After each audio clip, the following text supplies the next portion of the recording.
Good morning. I'm not going live today because I figured I could show you guys some things on the district website and Canvas. If I just use my computer and record it, I can do share screen on my Zoom and record it and post it to YouTube. So this video isn't going to be live. I'm not going to really edit it though, so if I make mistakes, we just go with it. It's part of learning. So some new things that you should know. The district's curriculum boards, the choice boards that they came out with for curriculum are on their website. I'm going to show that to you guys. That is optional. So far, the district said that we cannot grade anything new. We can provide new things and ask that you do them, but we cannot make it worth a grade. So if you're wondering how to improve your grade, I'd suggest you go do the old things.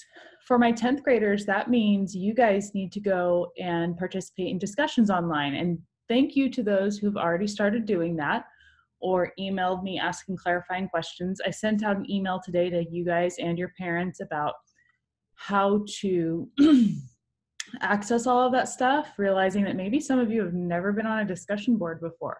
So for me to ask you to go on there and figure it out is kind of challenging. So I took screenshots, added little arrows into the images to tell you where to click to reply.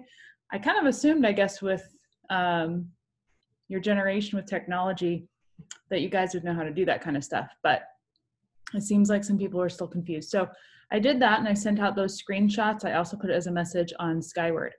AP Kids, I really kept it short and simple today with your email. I just did the bullet points, which are pretty much repeating what we've already done. I shared the district choice boards, but honestly, they're pretty generic, and I don't think they're as beneficial to you as doing the College Board video tutorials through YouTube. So I included a link to those.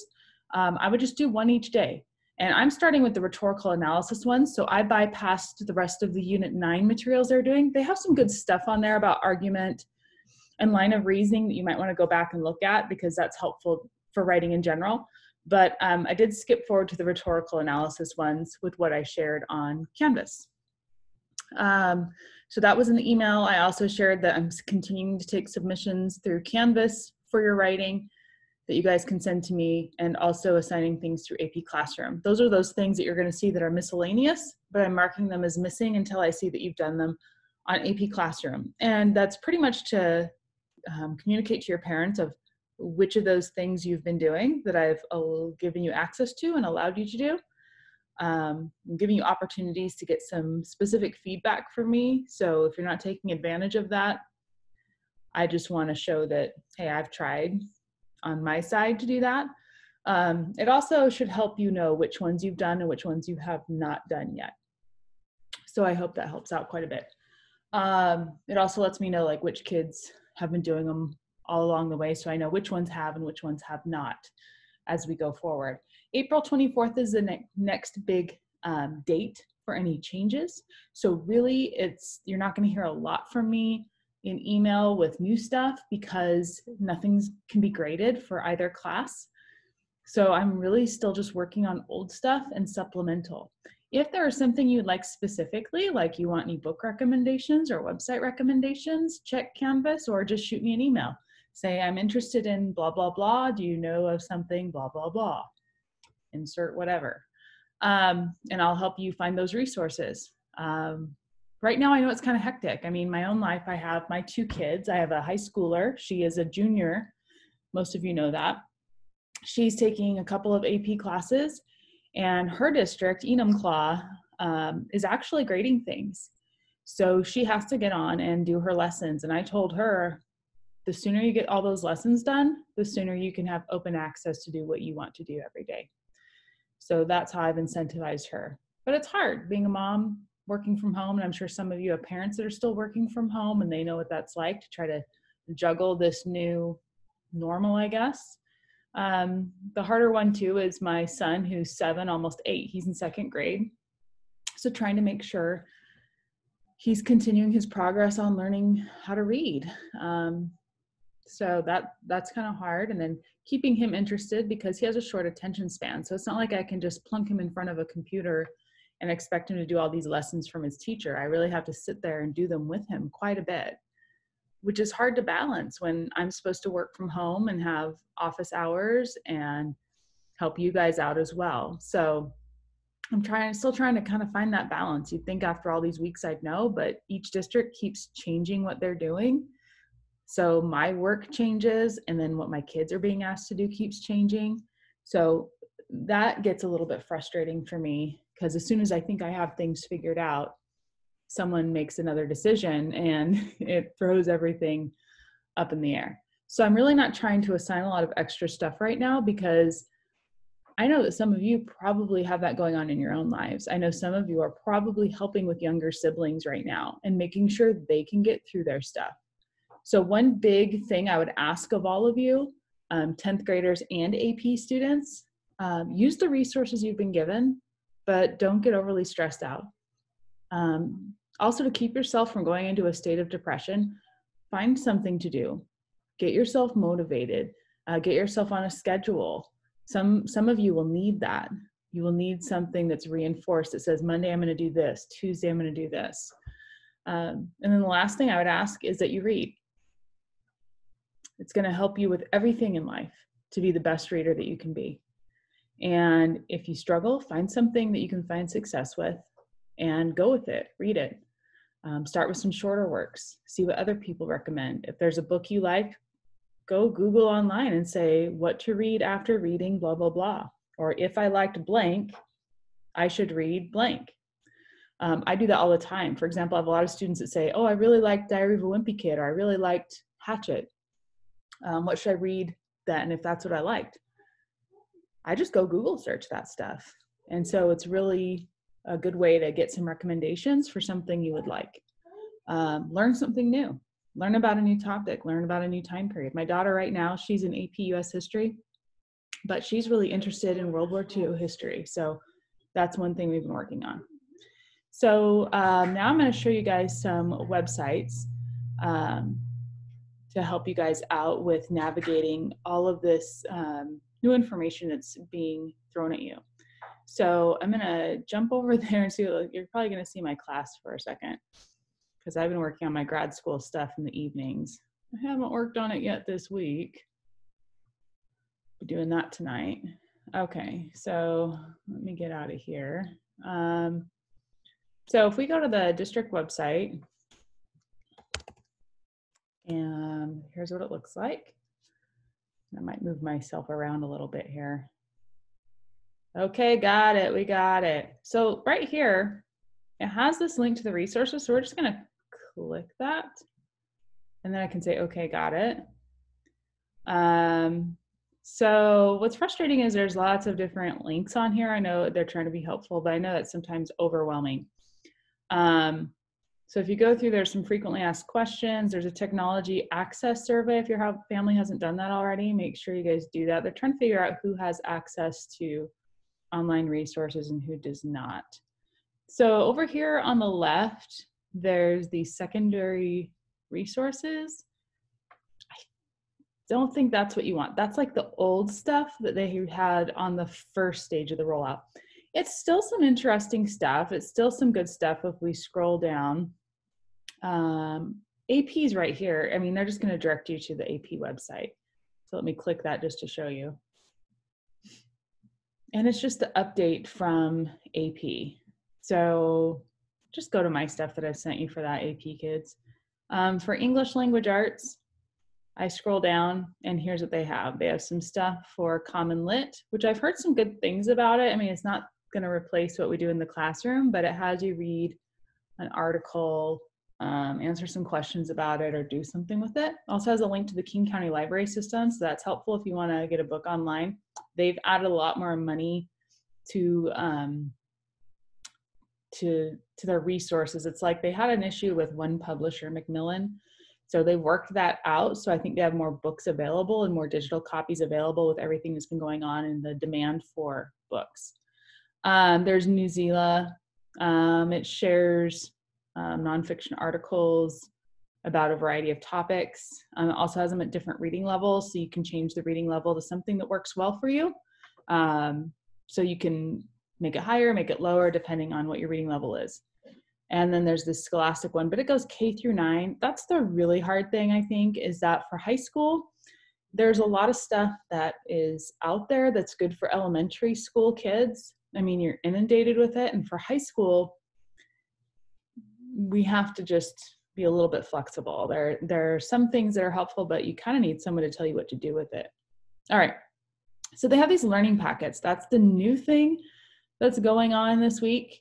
So if you click on learning packets, you're going to see the two areas, elementary and secondary. Secondary has, that's what we want because we're high school. So high school English language arts, that's the one for us. And you can see them for all your other classes. These are the choice boards that I was talking about. They call them choice menus. These are things that teachers often use in the classroom to give you some choice in what you want to do to demonstrate your learning. So they say they're aligned to Common Core and that they will support all learners because they give you some variety. Just so you know, they didn't do a great job labeling the things down below. I mean, they started off really well with saying, oh, this is for box 1, links to the stuff referenced in box 1 and box 4.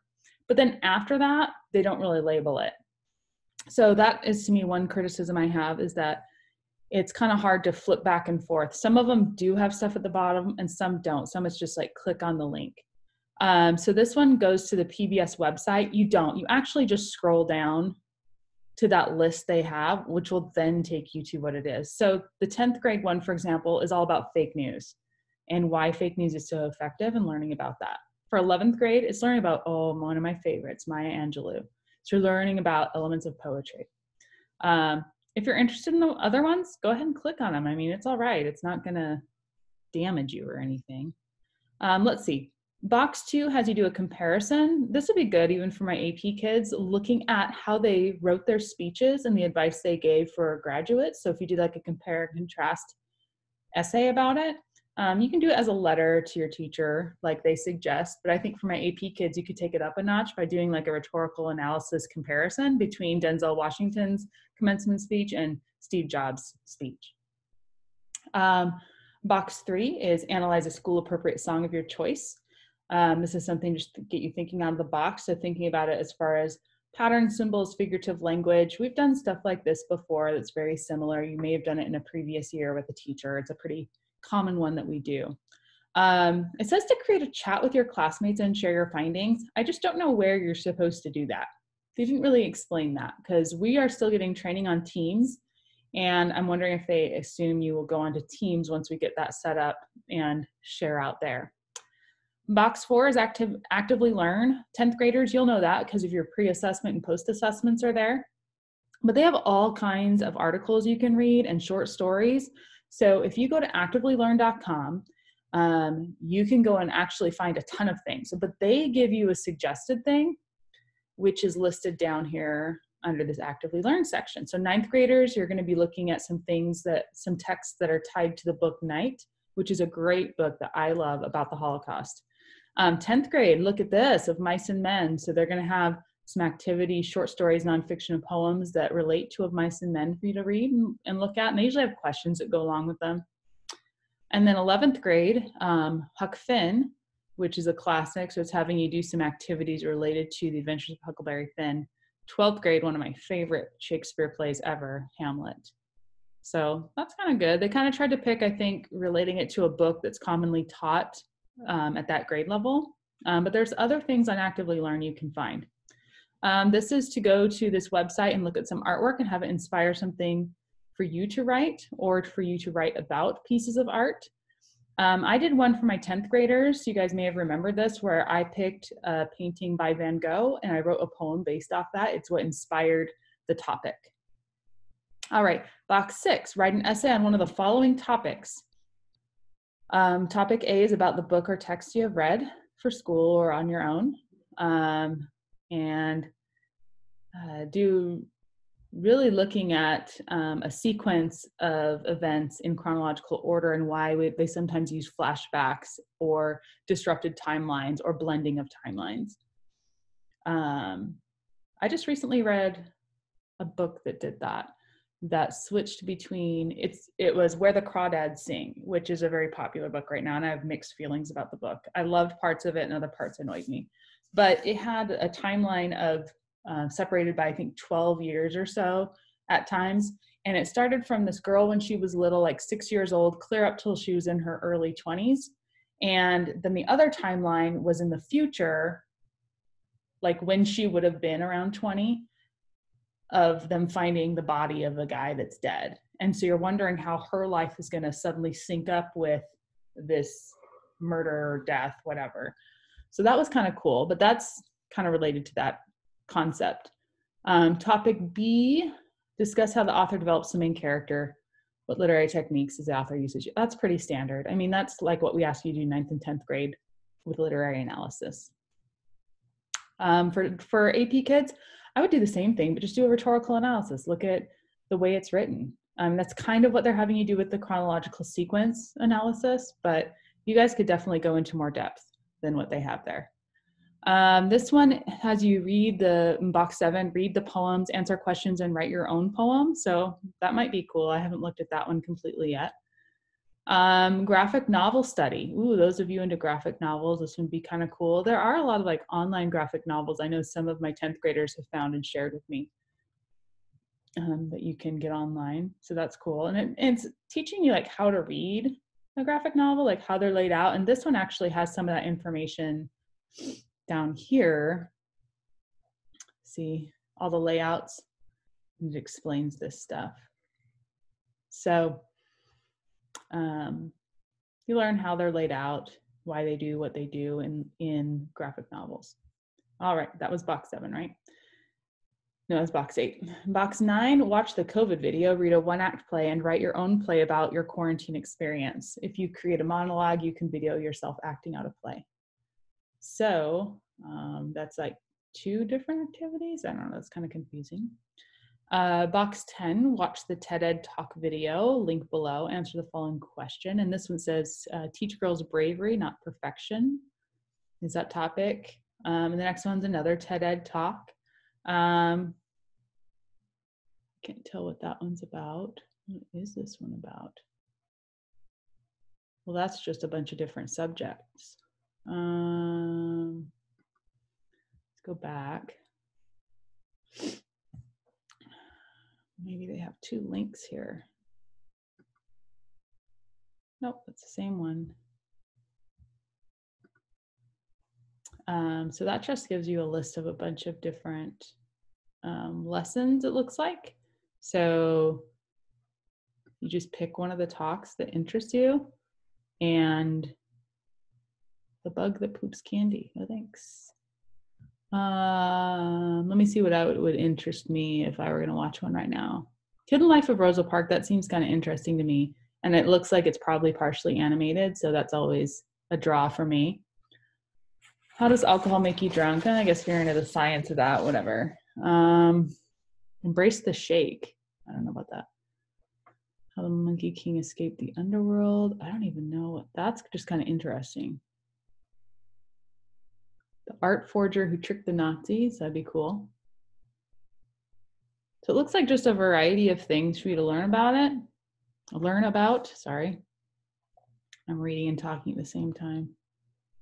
Anyway, lots of cool stuff there. So that one's probably one of my favorites so far as a resource, but I like some TED Ed stuff just because it's usually pretty well produced. Procon.org is another favorite because it has a lot of different issues that you can look at, and it will usually give you at least some information about both sides. So for example, if I go to the death penalty one and I'm interested in that topic, it's going to give me an overview of why it's controversial, and then it's going to give me some pros and cons.